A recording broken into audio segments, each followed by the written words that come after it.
संसद के मेरे साथी कोंडा विश्वेश्वर रेड्डी जी, तेलंगाना सरकार के मंत्री, अन्य जनप्रतिनिधि, देवी और सज्जनों, साइबराबाद का सामर्थ्य नेशनल भी है और ग्लोबल भी है।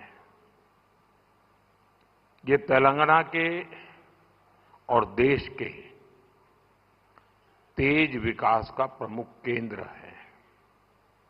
इसलिए आज साइबराबाद से तेलंगाना को देश का एक बड़ा मैन्युफैक्चरिंग पावर हाउस बनाने के लिए अनेक बड़े प्रोजेक्ट शुरू हो रहे हैं। आज जिन प्रोजेक्ट्स का शिलान्यास और लोकार्पण हुआ है, इससे जहां हजारों हजार नए रोजगार बनेंगे और तेलंगाना की कनेक्टिविटी भी सशक्त होगी। मैं तेलंगाना की जनता को इन प्रोजेक्ट्स के लिए बहुत बहुत बधाई देता हूं। साथियों, आज भारत रिफॉर्म्स एक्सप्रेस पर चल रहा है। साथ ही आज का भारत आधुनिक इंफ्रास्ट्रक्चर भी बना रहा है। जहीराबाद इंडस्ट्रियल एरिया के निर्माण के पीछे भी यही लक्ष्य है। ये इंडस्ट्रियल एरिया, इंडस्ट्रियल कॉरिडोर विकसित करने के भारत सरकार के राष्ट्रीय अभियान का हिस्सा है। ये एक प्रकार से इंडस्ट्रियल स्मार्ट सिटी बनने जा रहा है। यहां वर्ल्ड क्लास इंफ्रास्ट्रक्चर होगा, बेहतरीन पावर सप्लाई होगी,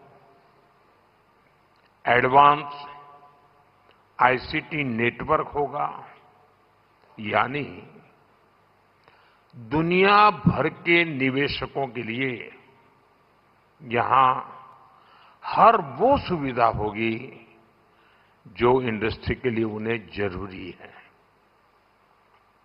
इन सुविधाओं के निर्माण के लिए भारत सरकार के हजारों करोड़ रुपए लगेंगे और तेलंगाना, हैदराबाद के हजारों नौजवानों को रोजगार का माध्यम बनेगा।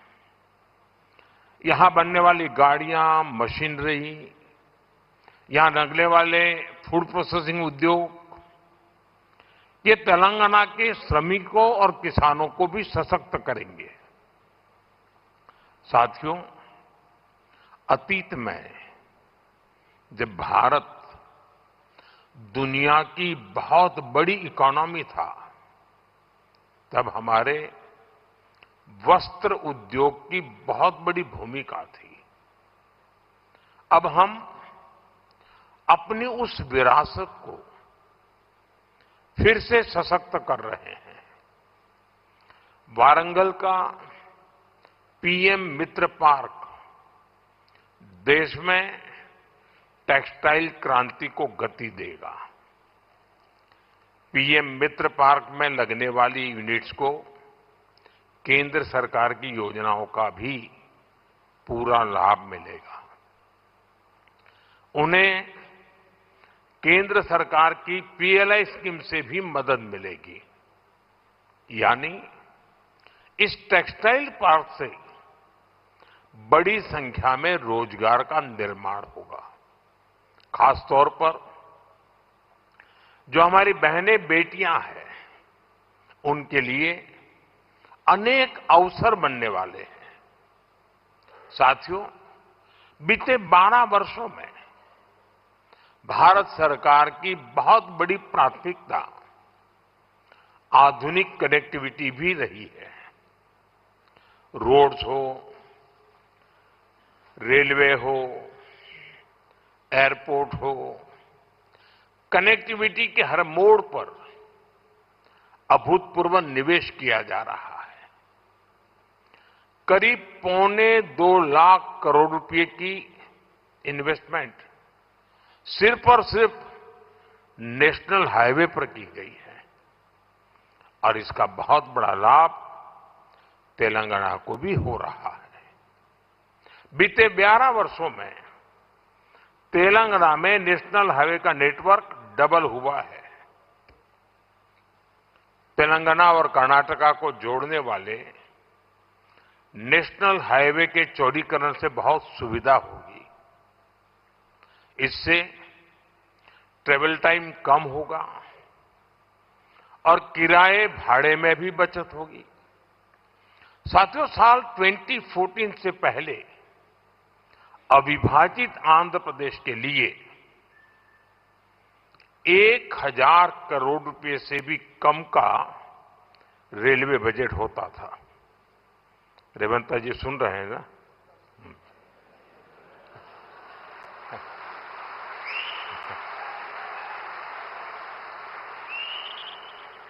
संयुक्त आंध्र के समय रेलवे का बजट 1000 करोड़ रुपए से भी कम था।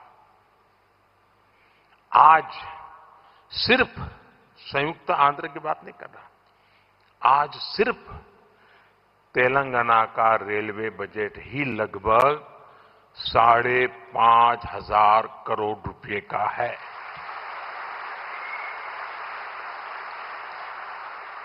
वर्तमान में करीब 50,000 करोड़ रुपए के रेल प्रोजेक्ट्स पर यहां काम चल रहा है। तेलंगाना में 5 वंदे भारत और 6 अमृत भारत ट्रेनें भी चल रही हैं। साथियों, अभी कुछ देर पहले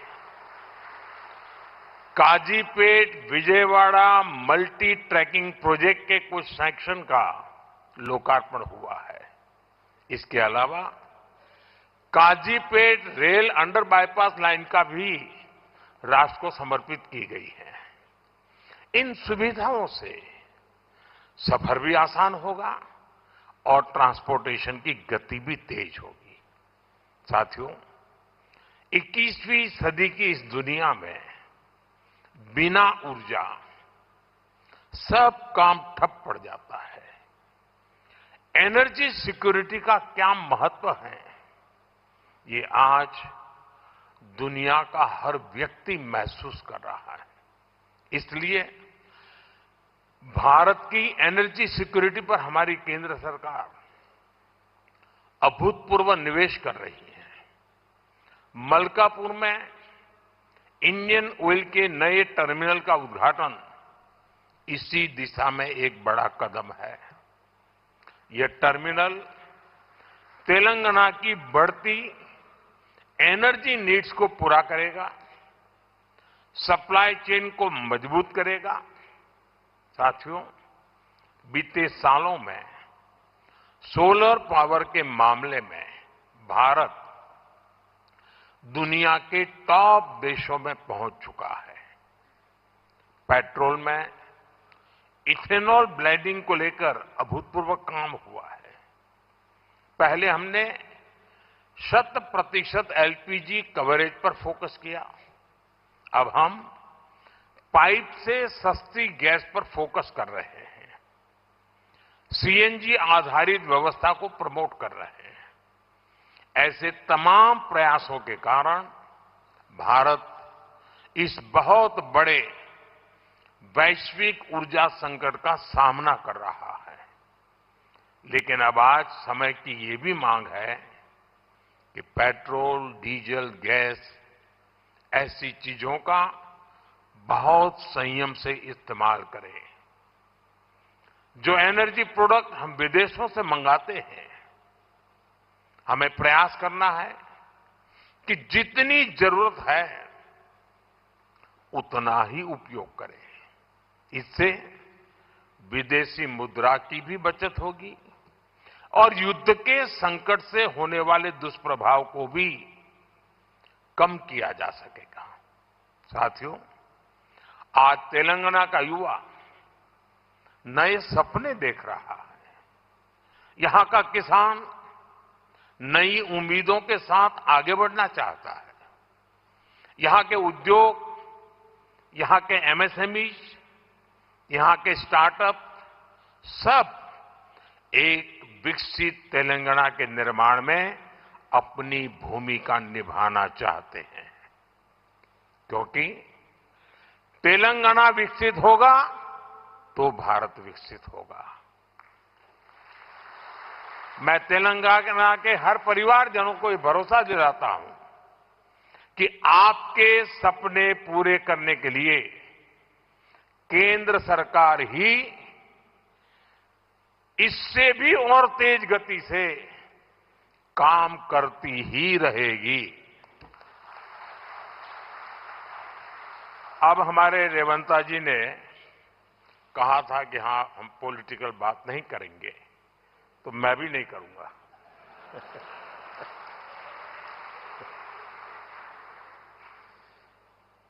और इसलिए नॉन पॉलिटिकल बात मैं रेवंता जी से कहूंगा कि 10 साल के शासन में भारत सरकार ने जितना गुजरात को दिया वो मैं आपको देने को तैयार हूं।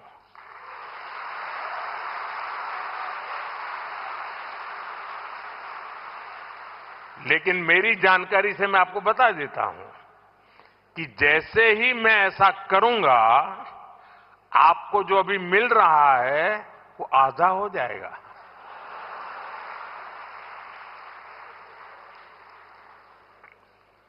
आप जहां पहुंचना चाहते हैं नहीं पहुंच पाएंगे, और इसलिए अच्छा है कि मेरे से ही जोड़ो।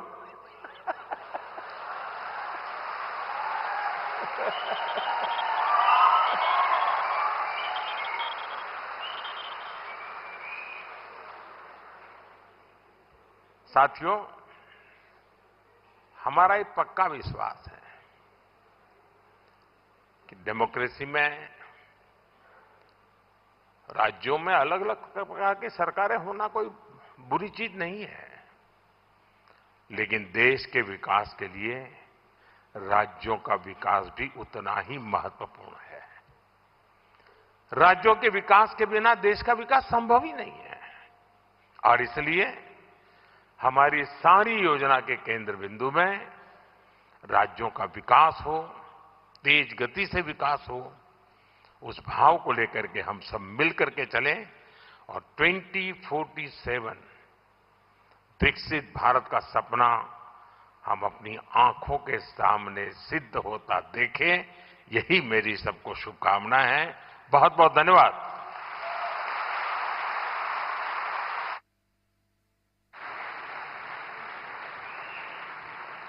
Thank you. Thank you very much, Honorable Prime Minister.